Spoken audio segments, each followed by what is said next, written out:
What happens when a car company celebrates 110 years old, and quite a special car company, instead of doing like a cheesy car ad or a special edition like Real Car, that's too predictable, they do something like this.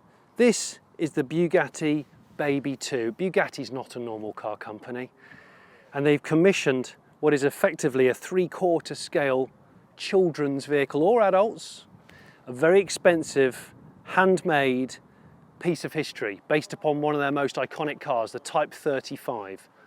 And this is made in Britain, here in Bicester, Oxfordshire, and this I am going to drive today as fast as it will go. What's great about it, for me, is that it's electric and it's the cheapest Bugatti that money can buy. Welcome to Car Pervert, I'm Jonny Smith.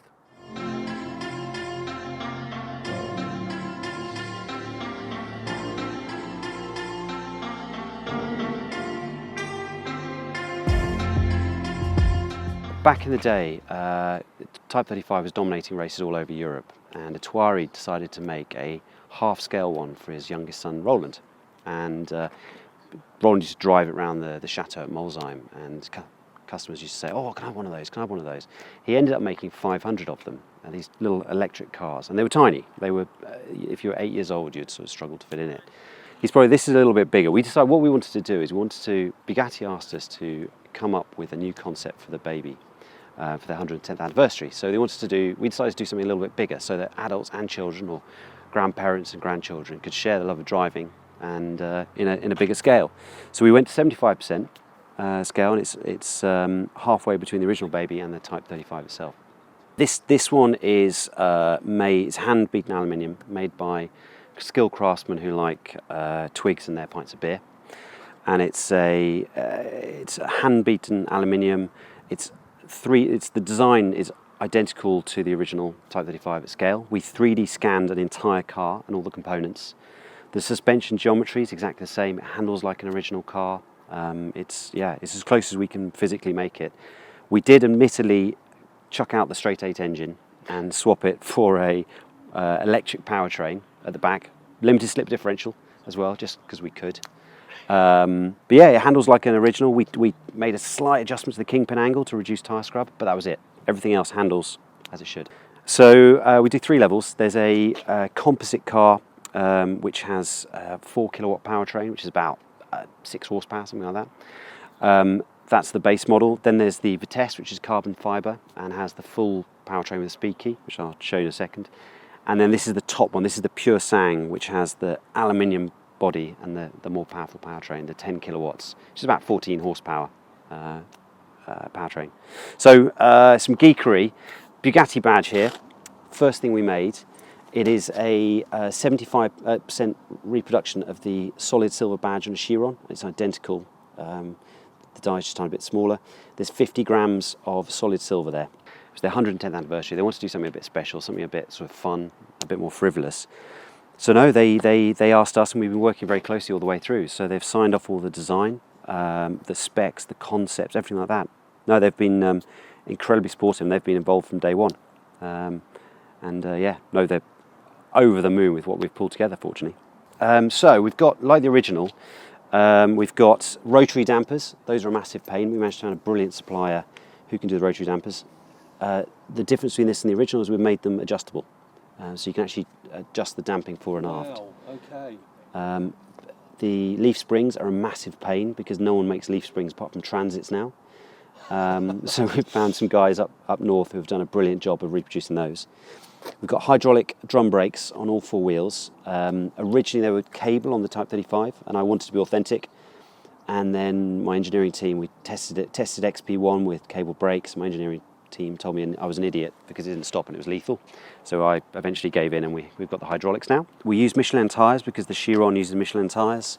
We replicated the wheels of the original. We've had to modify the design very, very slightly. But these are, road tested at TUV standards. They're rated at much more than you can ever drive it. Only going to make 500. Yeah. We had 500 names after 3 weeks after the Geneva Motor Show when we kind of presented it, which was lovely. Wow. Yeah, 3 weeks after it was sold out, and then we had a waiting list, and we've still got a waiting list. We're going through now. We're taking all the deposits. We've got the first 50 cars in production.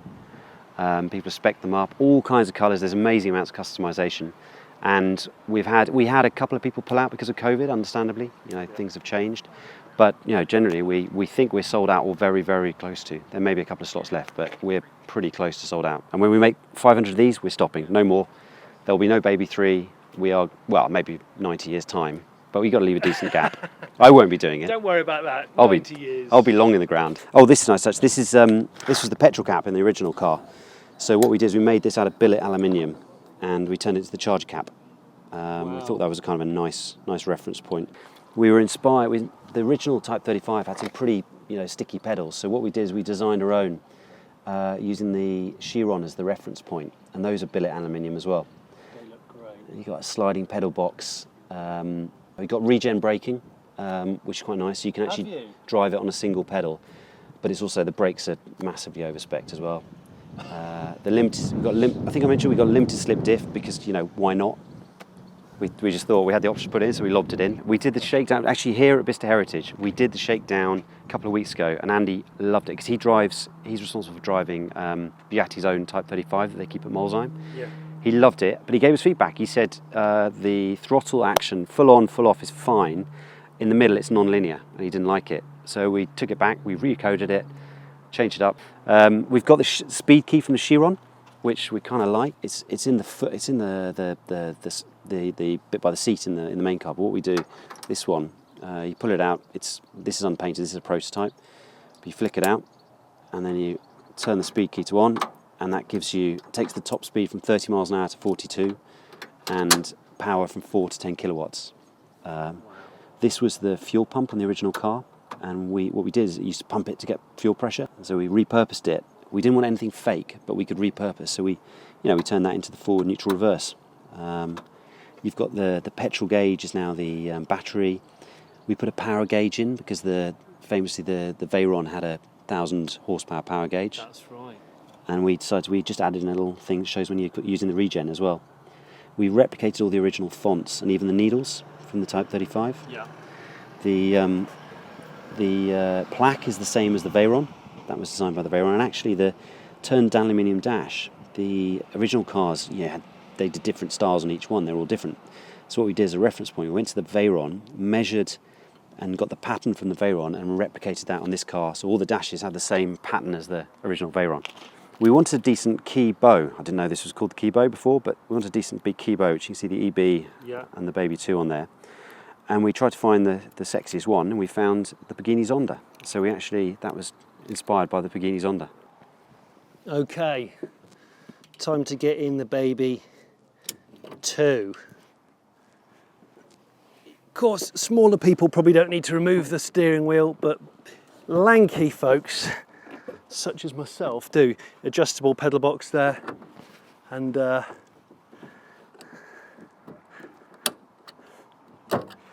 we go. Look, it's snug with my knees. Got to watch the speed key. Now I'm going to take it out on track. You're thinking, why are you bothering wearing a wax jacket? Well, because the weather today is all over the shop. Thunder, stormy, all sorts. On here you got the key. One click of the key turns it on. You get the sweep of the gauges. And that's the tortoise function, or the little person. That's novice mode, up to 12 miles an hour. Second click, hare mode, bigger person, get another click. That unleashes 30 miles an hour. And then you can do the speed key, which is the beautiful little key here. And if you initiate the key, that gives you the full function of 42 miles an hour. Yeah, speed key.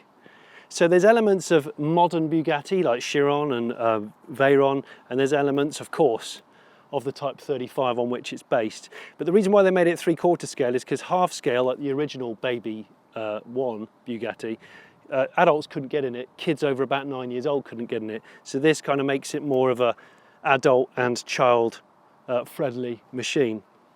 So it's on. I've got a horn. Yeah, I've got lights because this is the Vitesse with the touring pack. So I've got indicators and lights. Yeah, there's me lights. I've got my handbrake here, obviously, so to fly away, got the external handbrake. Put it into D here, and that's where in the original car, you would have had a mechanical fuel pump you would have had to have pumped periodically. And then I just get in it and I squeeze the throttle, and I've got regen braking if I can't quite reach the brake pedal. All right, I'm gonna need my sunglasses for this, I think. So here we are at historic Bicester Heritage, the old hangars all around me, the airfield, the clock tower. I've got the speed key in, which means I can go up to 42 miles an hour.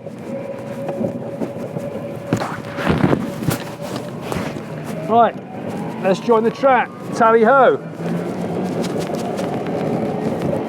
So it's got regen braking, which I'm going to use because as soon as I come off the throttle it'll bite, and I need that because my feet are quite big. Okay, it's a lot quicker than I was expecting it to be. The response is really quite intense. Motorcycle, Michelin tyres. Actually, it can really dig in. I think I'm going to lose my hat. I'm going to lose my hat. This is Vmax now. This is... Oh! I've lost it.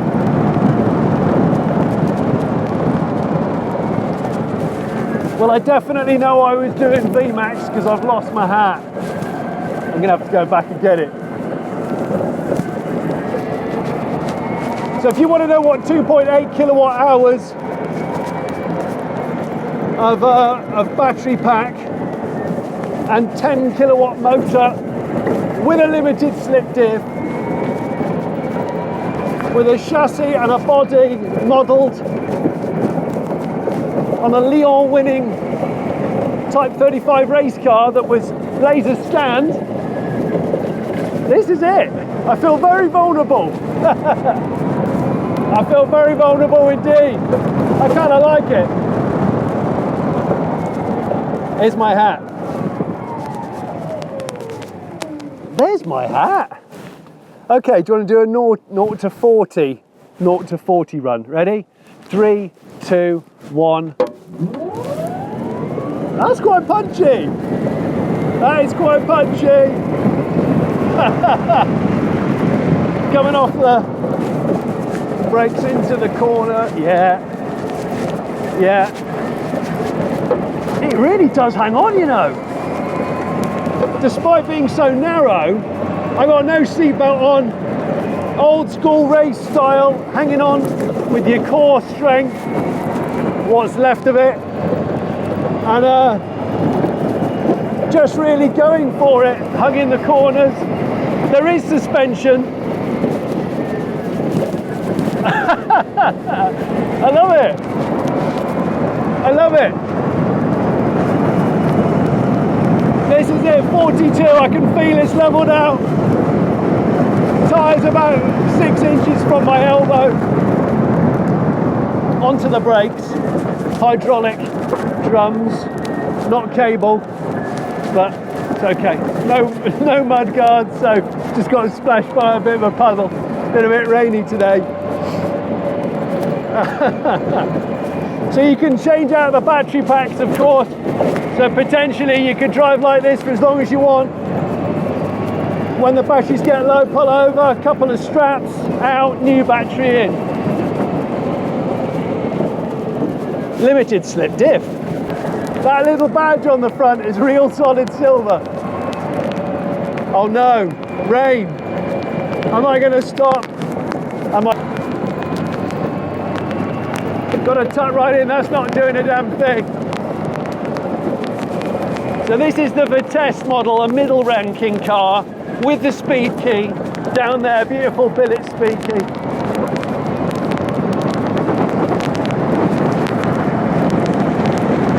It's raining.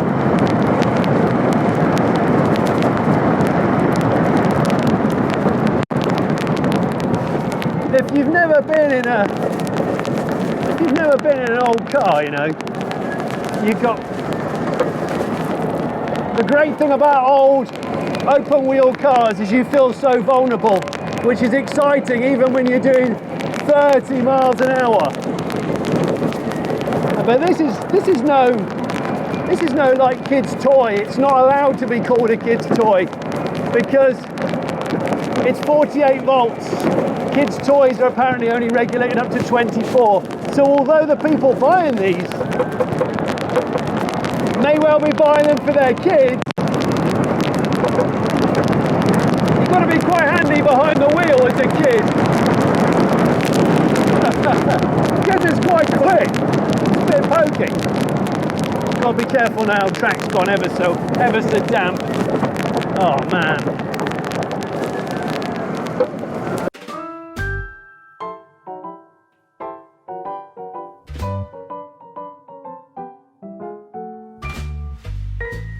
My name's Andy Wallace, a retired racing driver, now working for Bugatti as a test driver.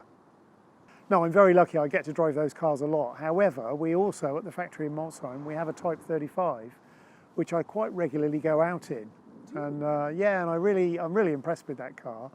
So I'm also a bit of a convert to electric motoring, as we discussed earlier. So for me, this is just absolutely something out of this world. It's a very faithful recreation of a Type 35, and when you look around the car at all the different bits and pieces, you can see the level of engineering and the build quality is amazing. But yes, it has an electric drivetrain. It's very controllable. It's got that instant torque, and the thing that you have to say about this car more than anything else, it's really great fun to drive. The engineers working on this program have done a fantastic job. I did have a little bit of input, and for some reason they did actually listen to me and make a couple of changes. But you've driven the car yourself today. You can see and you know how much fun it is. But it's brilliant, and the thing is, it works. You can drive it in the middle of a thunderstorm, it works. Yeah, I mean, when you look on the front here, you've got a faithful recreation of this hollow axle that's famous on the Type 35 with the leaf springs and the rotary damper. But it's not just the items themselves, it's the quality of everything. When you zoom in close, you can just see everything's been beautifully sculptured. You've got all the clocks. Again, they've all been repurposed, as you would find in a Type 35, but they all work, they all do something. Beautiful plaque, exactly. And then, maybe the thing that tickles me most of all, having driven the Chiron so much, is we actually have, again, a faithful recreation of the Chiron Speed Key. Show me the Speed Key. So, you take this bad boy out, pop it in, twist it, and now you've got the full 10 kilowatt power output.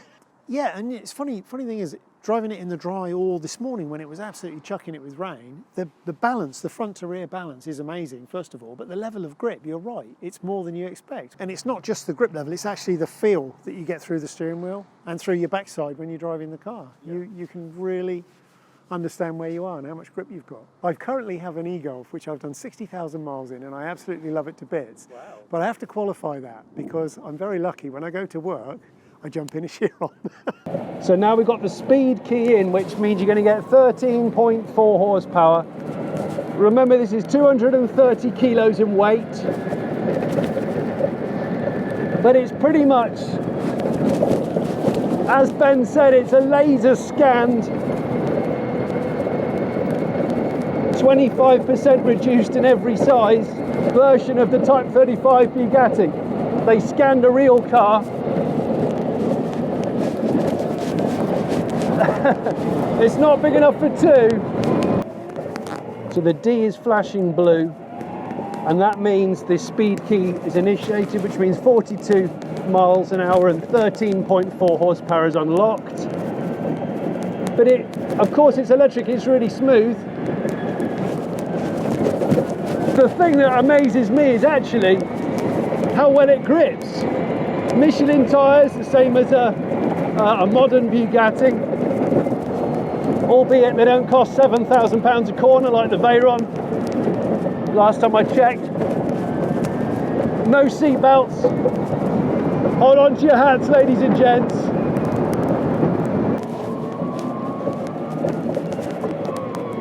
I'm going to be quiet now and do a launch just up to 30, let's say. Ready? Okay, 3, 2, 1. See, it's nippy. The throttle response is really good, like better than you expect it to be. Well, that was a lot. Oh, hang on, sorry. Get down here. That's a lot of fun. On the one hand, you look at this and it's completely irrational, pointless, silly, expensive. But on the other hand, it's glorious. It's born out of obsession. It's very exclusive. It's beautifully crafted. The world needs weird, expensive stuff and people to want things like this. And don't forget, the original Baby Bugatti fetches over 100,000 quid now.